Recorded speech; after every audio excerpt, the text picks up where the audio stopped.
Seu bebê só dorme mamando com algum objeto de consolo? Se essa é a sua situação, vou dar algumas dicas para o seu bebê aprender a dormir sozinho.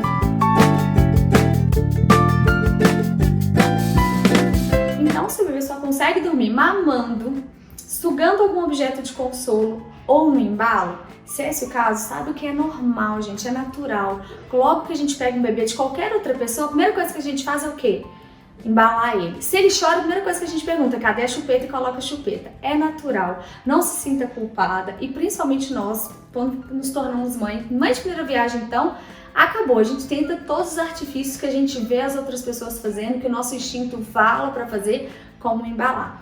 Mas o que acontece? Com o tempo, esse bebezinho fofo, que você adora dar peito, deixar ele dormir no seu peito, ou adora embalar e que ele durma, ele simplesmente vai ficar grande, você vai ficar cansada, vai passar a noite sem dormir, ele também não vai dormir de forma adequada, e o que vai acontecer? Os dois vão estar exaustos. Então, vou passar algumas dicas aqui para vocês para ensinar o seu bebê a adormecer sozinho, e não mais no peito, ou com chupeta, ou até mesmo mamadeira.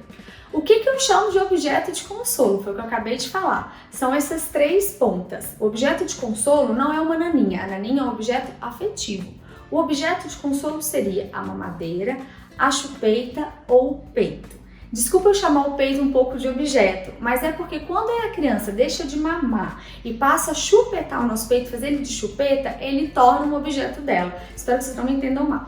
Então, o ideal é que a gente tire todo esse artifício para a criança, para que ela aprenda a adormecer sozinha e não mais no peito. A primeira dica é a seguinte: a criança que é acostumada a dormir embalada e ainda mamando ou sugando alguma coisa, a primeira coisa que a gente tem que tirar dela é uma das manias, que demorou um tempo para ser instalada e vai demorar um pouquinho para ser retirada. Então, vocês vão ter que ter paciência, a famosa paciência materna. Então, a primeira coisa que a gente corta é o embalo. Então, a gente para com esse embalo. E eu vou dar um exemplo que vocês vão conseguir visualizar na hora o porquê de parar com esse embalo. Quando a gente é acostumado a embalar a criança para ela dormir, seja ela no braço ou seja ela dormindo no carrinho andando, o que acontece? Quando ela ainda não pegou pesado no sono e você coloca ela no berço, ela vai chorar.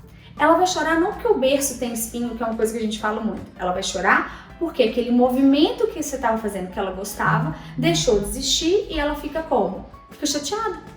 Ela quer ser embalada novamente e aí ela chora. Isso não significa que nunca mais esse bebê vai ser embalado. Vai sim. Em momentos que ele está com dor, de repente uma cólica, ou ele está extremamente irritado, é natural que a gente faça qualquer coisa para essa criança acalmar. E o embalar é muito natural, como o embalar com o tal do ruído branco, que também ajuda muito a criança a se acalmar. Então é um shhh e embala a criança. Mas a gente tem que deixar esse artifício quando é para acalmar, quando é para um consolo, não para ensinar esse bebê a dormir. Então são coisas muito distintas. Eu não estou falando aqui que nunca mais devemos chacoalhar, embalar a criança. Não, não é isso. É para não associar isso, é fazer a desassociação, para não associar isso ao sono. E aí entra a segunda dica que eu já falei aqui algumas vezes em outros vídeos, que é colocar o bebê adormecido no berço ou no carrinho, onde for que ele for dormir. Porque se você coloca ele dormindo, a hora que ele acordar, ele vai assustar. Vou dar um exemplo como adulto. Você dormiu no seu quarto. De repente você acorda na sala. Você vai acordar assustado. Como assim? Estava no meu quarto e eu acordei na sala. A mesma coisa para criança. Ela estava dormindo, por exemplo, no seu colo, naquele aconchego. De repente ela acorda no berço. Onde eu tô? Vai existir uma insegurança, ela não sabe mais onde está a mãe dela e ela vai chorar. Não é o berço que tem espinho. É ela que não sabia desde quando ela começou a embalar no sono que ela estava naquele lugar. Terceira dica: tirar o objeto de consolo.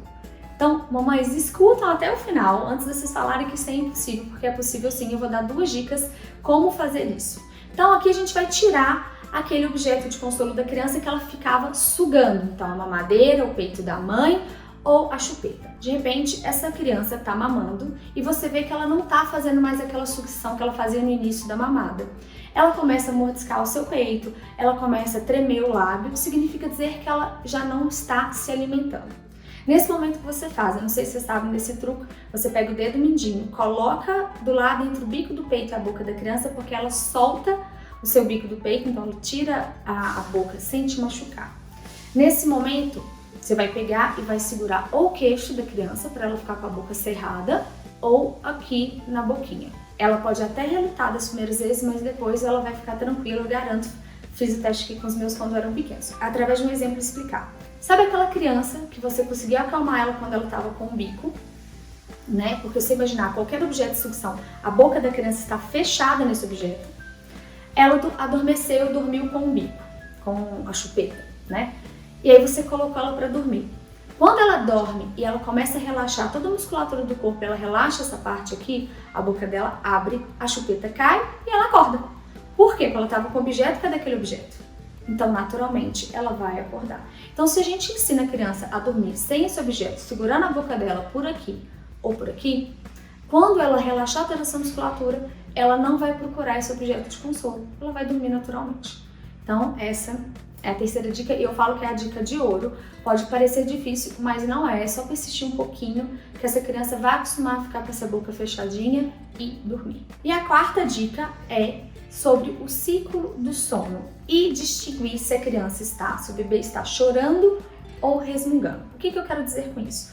O ciclo do sono, a criança quando bebezinha, ela não sabe emendar um ciclo de sono no outro como nós adultos aprendemos a fazer.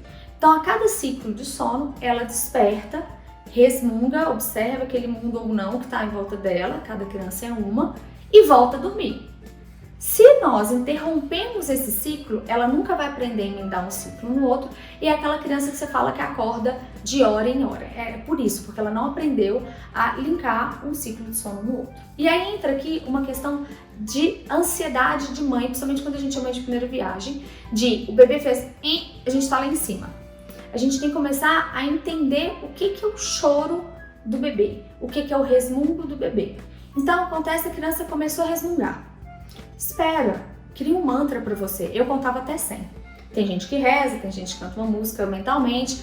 Não importa, acha o que vai te acalmar para que você faça essa espera para ver se essa criança está resmungando, se essa criança está chorando ou se essa criança realmente precisa da sua ajuda. Então você faz esse mantra e espera para ver se essa criança está só resmungando e vai linkar um sono no outro ou se ela está chorando. Se ela realmente estiver chorando, não deixa ela chegar no pico do choro, porque ela desperta. Se ela começou a chorar, você vê que aquilo é realmente um choro, se você vê que aquilo é realmente um choro, vá até lá, verifique se ela está com a fralda suja, se ela está com frio, se ela está com calor, o que é. Tente fazer esses movimentos todos sem tirar essa criança do berço, acalma e deixa ela para dormir e linkar o ciclo do sono de novo, uma coisa junto com a outra. Então essas são as dicas que eu tenho para vocês, mamães, que davam mamar, né? Deixava a criança adormecer no peito, no colo, no gingado, de qualquer forma, e que com o tempo isso te exauriu, porque é impossível você imaginar que com um bichinho lá de 2 quilos, 3, 4, é uma delícia. Imagina quando tem 10, a gente ficar ali embalando, e aí no começo ele precisava de 5 minutos para dormir, e com o tempo ele passa a ter 20 minutos, tudo vai dificultando. Então essas são algumas diquinhas que funcionaram muito bem aqui em casa. Eu espero que funcione na sua. Qualquer dúvida, manda aqui. Um beijo, obrigada e até a próxima.